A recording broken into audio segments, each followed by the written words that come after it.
Hai, Assalamualaikum untuk anda yang sedang menonton Didik TV KPM bersama dengan saya Din. Dan untuk hari ini, pentaksiran bilik darjah. Bila sebut berkenaan dengan pentaksiran bilik darjah ni, bukan murid-murid je kena berada di depan televisyen, tapi juga penting untuk ibu bapa dan juga guru-guru. Dan PBD kita pada hari ini, pentaksiran bilik darjah PBD dalam bentuk dan teknologi, reka bentuk dan teknologi sekolah menengah. Dan yang pastinya kita akan bersama dengan guru kita. Nak tahu siapa? Kita saksikan profil guru.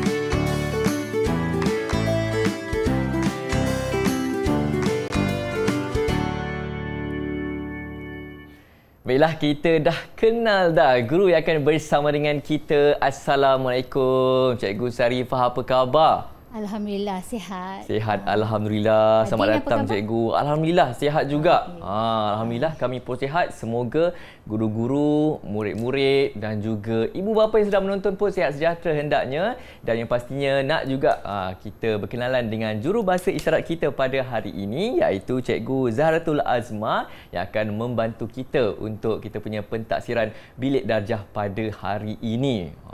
Dan Cikgu Sarifah, tadi saya dah beritahu sikit, PBD kita pada hari ini ialah PBD dalam reka bentuk dan teknologi sekolah menengah. Jadi tanpa melengahkan masa lagi, saya serahkanlah kepada Cikgu Sarifah. Silakan, Cikgu. Okey, terima kasih, Din.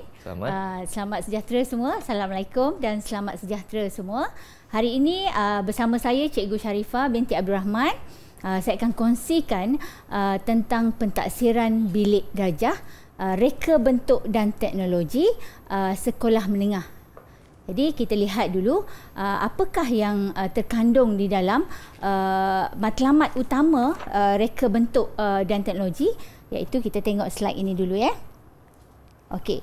Dalam pentaksiran berasaskan sekolah, dalam pentaksiran bilik darjah, reka bentuk dan teknologi, kita perlu lihat dulu tentang matlamat utama, iaitu matlamat utama KSSM reka bentuk dan teknologi.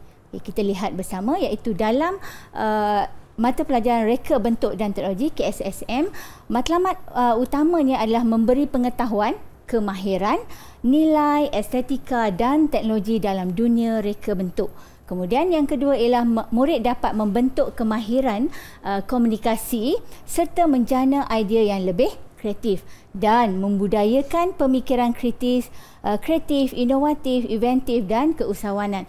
Daripada matlamat ini kita boleh lihat untuk melahirkan murid yang lebih seimbang dari segi pemikiran yang lebih kreatif. Jadi itulah terbentuknya mata pelajaran reka bentuk dan teknologi. Jadi daripada sini kita lihat seterusnya apakah yang bahan rujukan yang kita boleh guna untuk membuat pentaksiran bilik darjah dalam mata pelajaran reka bentuk dan teknologi.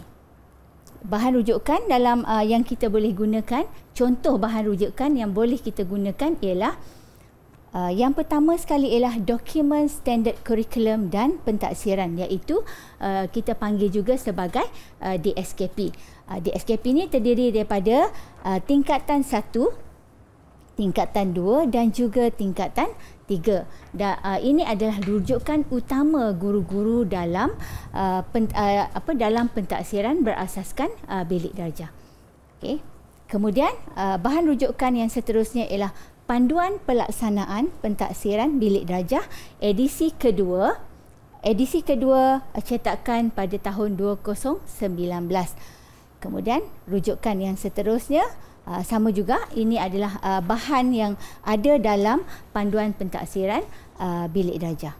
Okay, jadi dalam bahan ini, dalam buku panduan pentaksiran bilik darjah ini, kita boleh lihat semuanya dirancang oleh guru untuk menjalankan pentaksiran bilik darjah mata pelajaran reka bentuk dan teknologi. Ini adalah buku teks yang boleh dijadikan panduan kepada guru dalam melaksanakan pentaksiran bilik darjah. Buku teks ini terdiri pada tingkatan 1, 2 dan 3. Ianya adalah buku teks menengah rendah. Mata pelajaran reka bentuk dan teknologi ini hanyalah mata pelajaran yang terdiri daripada menengah rendah. Tingkatan 1, 2 dan 3 sahaja. Okey. Di sini kita boleh lihat dalam pelaksanaan pentaksiran bilik darjah, mata pelajaran reka bentuk dan teknologi sekolah menengah, kita akan lihat dulu sebelum guru-guru di luar sana menjalankan pentaksiran bilik darjah, guru-guru perlu lihat standard kandungan. Apa yang ada dalam standard kandungan dulu. Yang pertama sekali standard kandungan ataupun lebih dikenali sebagai SK. Kemudian yang kedua ialah kita tengok standard pembelajaran, lebih dikenali sebagai SP. Dan yang ketiga ialah hasil pembelajaran. Bagaimana hasil pembelajaran ni direlatekan dengan ataupun direlatekan dengan standard pembelajaran. Kemudian guru-guru perlu merancang aktiviti pembelajaran daripada standard pembelajaran tadi, hasil pembelajaran. Guru-guru perlu lihat iaitu apakah aktiviti yang sesuai untuk menjalankan proses pengajaran dan pembelajaran, dan seterusnya merancang kaedah pentaksiran dalam standard pembelajaran tersebut. Kemudian guru-guru boleh lihat standard prestasi iaitu tahap penguasaan murid-murid. Keenam-enam elemen ini dijelmakan di dalam rancangan pelajaran harian guru. Daripada rancangan pelajaran harian guru tadi, guru akan membuat proses pengajaran dan pembelajaran di dalam kelas, di samping membuat pentaksiran berasaskan bilik darjah di dalam kelas berdasarkan SP dan SK yang telah dirancang. Okey, jadi daripada sini kita boleh lihat pelaksanaan pentaksiran bilik darjah dalam mata pelajaran reka bentuk dan teknologi ini boleh dibuat melalui pemerhatian, lisan dan juga bertulis. Jadi ada 3 contoh yang boleh digunakan oleh guru-guru semua untuk pentaksiran bilik darjah bagi mata pelajaran reka bentuk dan teknologi. Okay. Setakat ini Din jelas tak apa yang saya jelas? Terutama sekali bila cikgu kata tadi ada 3, pemerhatian, lisan dan bertulis. Okey, ini adalah contoh yang boleh kita gunakan, dan ibu bapa di luar sana juga boleh lihat anak-anak di rumah dari segi apakah perkembangan pembelajaran mereka. Okey, itu. Baik cikgu, terima kasih. Itu sedikit penerangan oleh Cikgu Sharifah untuk PBD kita pada hari ini. Kejap lagi ada lagi penerangan. Jadi terus kekal bersama dengan kami di Didik TV KPM.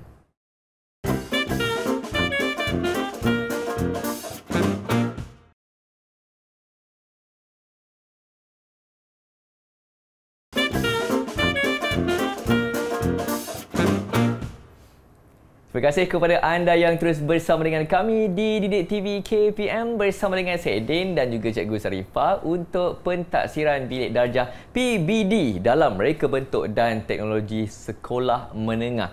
Dan sekarang ini saya nak kembalikan kepada Cikgu Sharifah untuk berikan kepada kita contoh standard kandungan dan standard pembelajaran. Silakan Cikgu. Okay, terima kasih Din. Okay, seterusnya kita teruskan dengan standard pembelajaran kita pada hari ini, iaitu ini adalah contoh standard kandungan dan standard pembelajaran bagi mata pelajaran reka bentuk dan teknologi. Di sini kita ada standard kandungan iaitu 2.4 reka bentuk elektronik. Kemudian kita ada standard pembelajaran iaitu 2.41 hingga 2.48.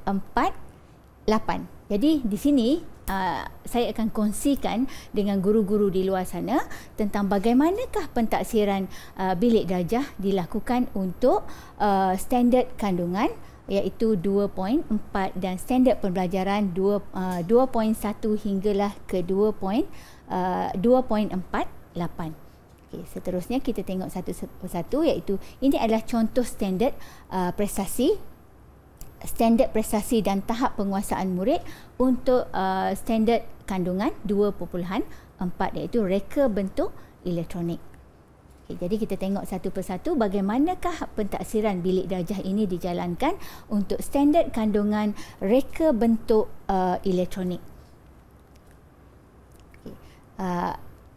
untuk standard pembelajaran 2.41 iaitu menyatakan maksud mikro pengawal ataupun microcontroller dalam bahasa Inggerisnya dan pemprosesan pemprosesan. Jadi cadangan aktiviti untuk pembelajaran untuk standard pembelajaran 2.1 ini adalah kolaboratif, iaitu murid-murid menjalankan aktiviti secara berkumpulan, iaitu mencari maksud mikro pengawal. Di sini boleh cadangan kaedah pentaksiran bilik darjahnya ialah secara lisan, bertulis atau juga boleh dijalankan secara pemerhatian. Jadi contoh ini adalah contoh pembentangan, iaitu murid-murid boleh buat secara gallery walk, iaitu lisan. Pergi ke setiap session dan murid akan membuat pembentangan. Contoh yang kedua ialah pemerhatian. Bagi murid-murid yang tidak dapat menyatakan secara lisan, diberikan satu puzzle untuk disusun menjadi satu ayat. Itu salah satu daripada contoh untuk mencapai standard pembelajaran, iaitu menyatakan maksud mikro pengawal dan pemprosesan. Dan juga murid-murid boleh lihat, guru boleh melihat secara pentaksirannya secara bertulis. Okay, itu di antaranya untuk standard pembelajaran 2.4.1. Kemudian kita tengok standard pembelajaran yang kedua, iaitu 2.4.2, iaitu menjelaskan bahagian-bahagian yang terdapat pada mikro pengawal. Apa aktiviti pembelajaran yang dicadangkan di sini ialah contohnya ialah penerokaan. Di sini ialah untuk cadangan kaedah pentaksiran bilik darjah pada standard pembelajaran 2.4 ini ialah menerangkan fungsi peranti. Pada standard pembelajaran ini, menerangkan fungsi peranti ini adalah secara tidak langsung termasuk di dalam 2.4.2, iaitu menjelaskan bahagian-bahagian yang terdapat dalam mikro pengawal. Di sini cadangan pentaksiran bilik darjah yang boleh dijalankan ialah secara lisan, bertulis ataupun juga pemerhatian. Jadi kita akan lihat video bagaimana murid-murid menjalankan aktiviti pembelajaran melalui penerokaan. Okey, di sini ialah contoh video yang kita murid-murid menjalankan sesi penerokaan dalam pembelajaran dalam menjelaskan bahagian-bahagian yang terdapat dalam mikro pengawal. Setiap kumpulan akan diberikan tugasan dan murid-murid akan mencari input melalui sumber-sumber pendidikan. Contoh dia seperti di search engine Google, buku teks dan lain-lain yang sesuai dengan bahagian yang sesuai untuk murid-murid mencari input dalam menjelaskan bahagian-bahagian yang terdapat dalam mikro pengawal. Jadi di sini murid-murid boleh lihat tadi videonya. Okey. Kemudian seterusnya ialah untuk standard pembelajaran 2.4.3, iaitu menghasilkan lakaran reka bentuk lita elektronik.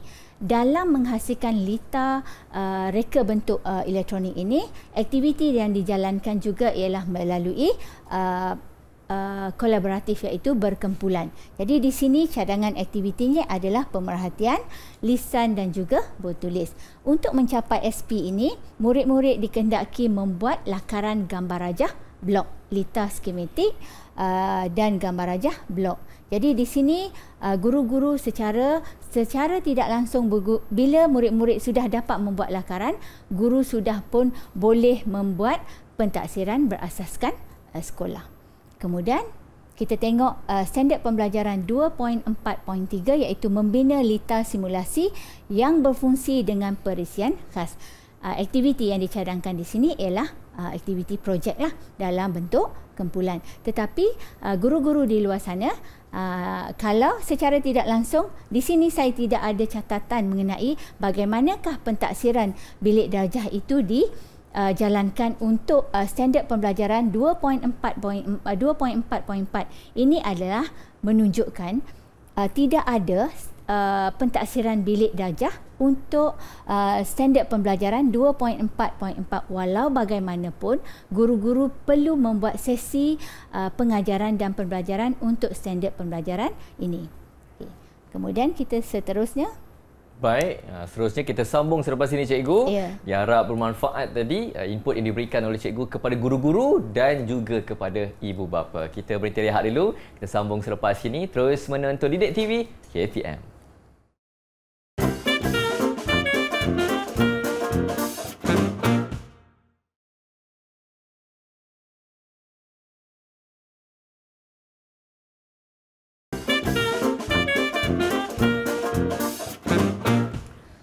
Ya, terima kasih kepada murid-murid, guru-guru dan juga ibu bapa yang sedang menonton Didik TV KPM untuk pentaksiran bilik darjah hari ini PBD dalam reka bentuk dan teknologi sekolah menengah. Pelbagai aktiviti ibu bapa boleh tahu sebenarnya untuk mata pelajaran ini kan. Tapi sekarang ini saya nak serahkan kembali kepada Cikgu Sarifah. Silakan Cikgu. Okey, terima kasih Din.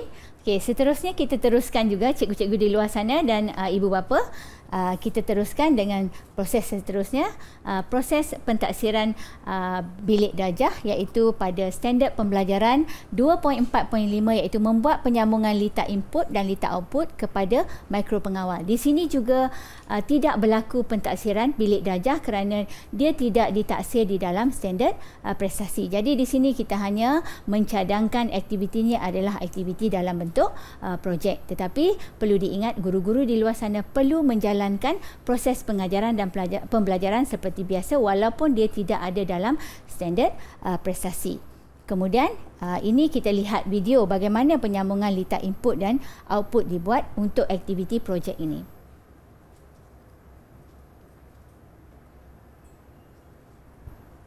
Okey, ini di antara litar yang dibuat penyambungan untuk litar output dan input iaitu LED berkelip. Itu contohlah litar input dan litar output pada video ini. Okey, seterusnya kita tengok pada standard pembelajaran 2.4.6 menulis pengaturcaraan mudah berdasarkan penyambungan peranti input dan output. Ini di antara command ataupun pengaturcaraan yang dibuat di dalam peranti device elektronik iaitu ada command dan ini adalah pengaturcaraan untuk lampu kawalan penderia cahaya dan ianya ditulis pengaturcaraan ini digunakan bergantung kepada pengaturcaraan dibuat bergantung kepada apa projek yang akan dihasilkan. Okey. Kemudian 2.4.7 iaitu membuat pengujian dan penilaian kefungsian litar elektronik iaitu standard pembelajaran untuk 2.4.7 ini adalah kesinambungan daripada 2.44, 2.45 dan 2.46 dan aktivitinya adalah aktiviti projek. Jadi cadangan untuk kaedah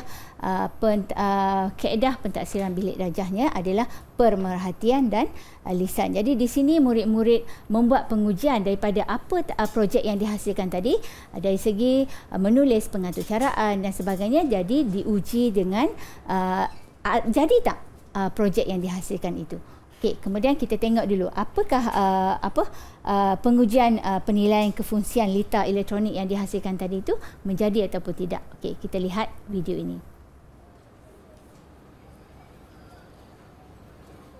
Okey, ini adalah video untuk pengujian litar elektronik yang dihasilkan berdasarkan pengaturcaraan yang dibuat daripada litar skematik dan juga litar bergambar tadi. Jadi itu antaranya yang kita boleh lihat.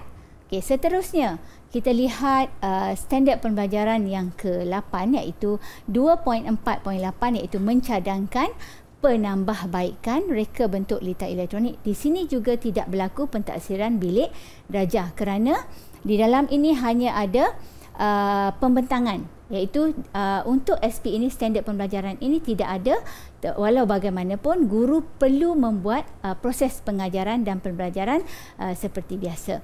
Okey, jadi kita lihat ini kita lihat video ini dulu. Okey, ini adalah video yang menunjukkan seorang murid telah membuat pengujian projeknya iaitu dari segi penyambungan litar elektronik tadi dan memberikan cadangan penambahbaikan daripada video yang apa projek yang dihasilkan tu. Jadi cadangan penambahbaikan ini boleh diutarakan oleh guru ataupun rakan-rakan di dalam kelas lah. Okey, kemudian kita nak lihat di sini apakah tahap penguasaan. Untuk tahap penguasaan bagi standard kandungan 2.4 yang telah dijelaskan tadi. Jadi kita nak lihat bagaimana pentaksiran ataupun tahap penguasaan itu diberikan kepada murid-murid. Okay? Diberikan kepada murid-murid. Jadi tahap penguasaan ini terdiri daripada tahap penguasaan 1 hingga tahap penguasaan 6. Untuk tahap penguasaan 1 menyatakan maksud bahagian yang terdapat pada mikro pengawal. Jadi bila murid dapat menyatakan daripada aktiviti tadi, dah tentunya guru bolehlah memberi pentaksiran ataupun tahap penguasaan kepada murid. Kemudian untuk tahap penguasaan 2, menerangkan fungsi peranti.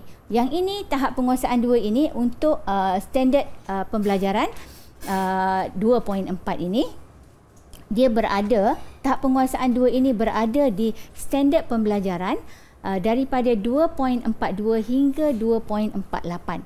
Dan jika murid tidak dapat, murid boleh menerangkan fungsi peranti tersebut, secara automatik guru boleh memberi tahap penguasaan. Kemudian tahap penguasaan yang ketiga ialah membuat lakaran, dan tahap penguasaan yang keempat ialah menguji kefungsian lita menggunakan mikro pengawal, dan tahap penguasaan 5 ialah membuat justifikasi kawalan atau cara input dan output, dan tahap penguasaan 6 ialah membina lita simulasi.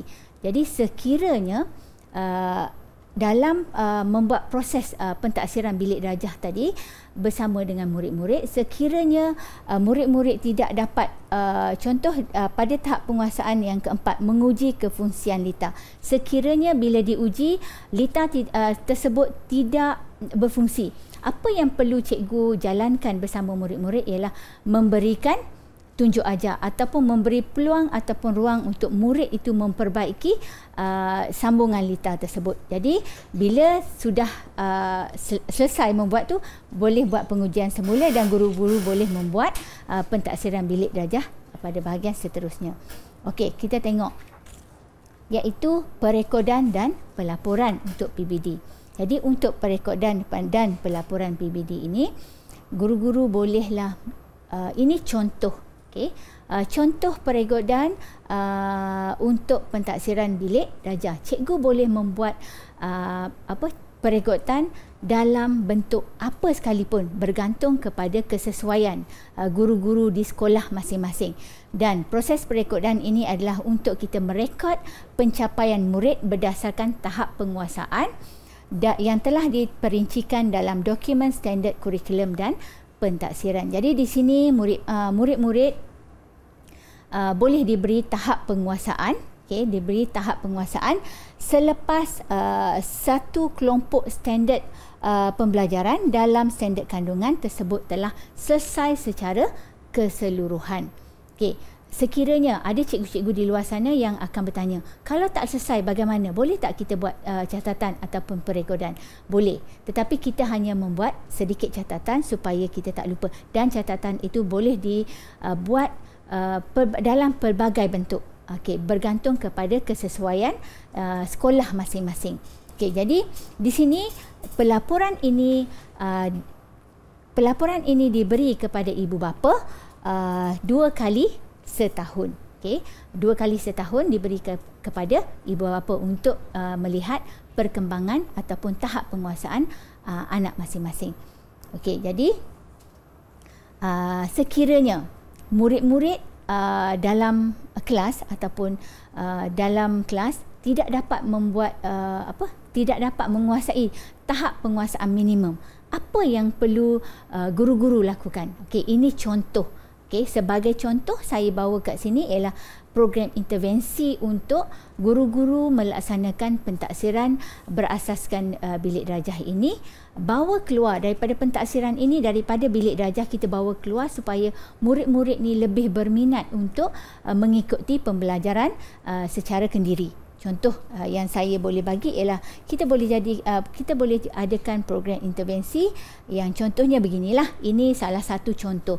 Tidak semestinya cikgu menjalankan intervensi yang begini, tetapi ini salah satu contoh yang kita boleh buat untuk menarik pelajar, iaitu pembelajaran kendiri.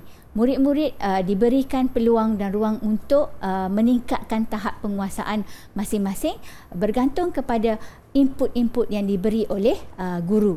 Jadi daripada sini kita boleh lihat murid-murid akan mendapat tahap penguasaan yang lebih baik daripada apa yang dia capai di dalam bilik darjah. Jadi ini adalah salah satu daripada motivasi yang kita perlu berikan kepada murid-murid dalam pentaksiran bilik darjah, terutamanya dalam mata pelajaran reka bentuk dan teknologi, sebab mata pelajaran reka bentuk dan teknologi ini dia lebih kepada murid-murid mencari input sendiri. Lebih sebab dia menghasilkan setiap habis satu topik itu dia akan ada satu projek yang dia akan hasilkan. Jadi untuk menarik minat ini, murid-murid perlu diberikan kelonggaran ataupun kebebasan mencari idea yang lebih kreatif di luar bilik darjah. Jadi daripada sini kita boleh lihat pentaksiran yang dibuat oleh guru-guru di luar sana tidak terikat di dalam bilik darjah sahaja sebenarnya, sebab kita nak murid-murid kita lebih kreatif. Matlamat utama pun kita melahirkan murid yang kreatif dan boleh melahirkan seorang keusahawan dalam subjek matlamat utamanya keusahawanan itu dalam subjek reka bentuk dan teknologi. Jadi di sini itu antara satu contoh yang kita boleh jalankanlah di sekolah. Program-program intervensi yang lain kita boleh jalankan selain daripada contoh yang diberikan. Okey. Baik, terima kasih Cikgu Sharifah, penerangan yang sangat-sangat berguna kepada bukan sahaja guru-guru tetapi juga kepada ibu bapa yang sedang menonton. Cikgu mungkin boleh bagi sedikit kesimpulan untuk apa yang kita pelajari pada hari ini. Okey, kesimpulan yang boleh saya buat pada dari segi pentaksiran bilik darjah.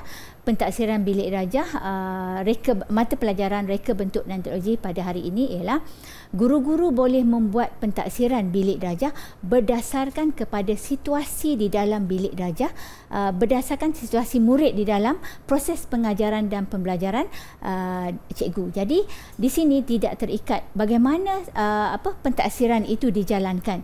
Contoh dia, kalau dalam satu situasi murid tidak dapat menyatakan apa yang perlu dinyatakan. Kalau dalam standard itu murid perlu menyatakan, tetapi pada waktu yang sama murid tidak boleh menyatakan. So di sini guru boleh mengubah cara pentaksiran itu.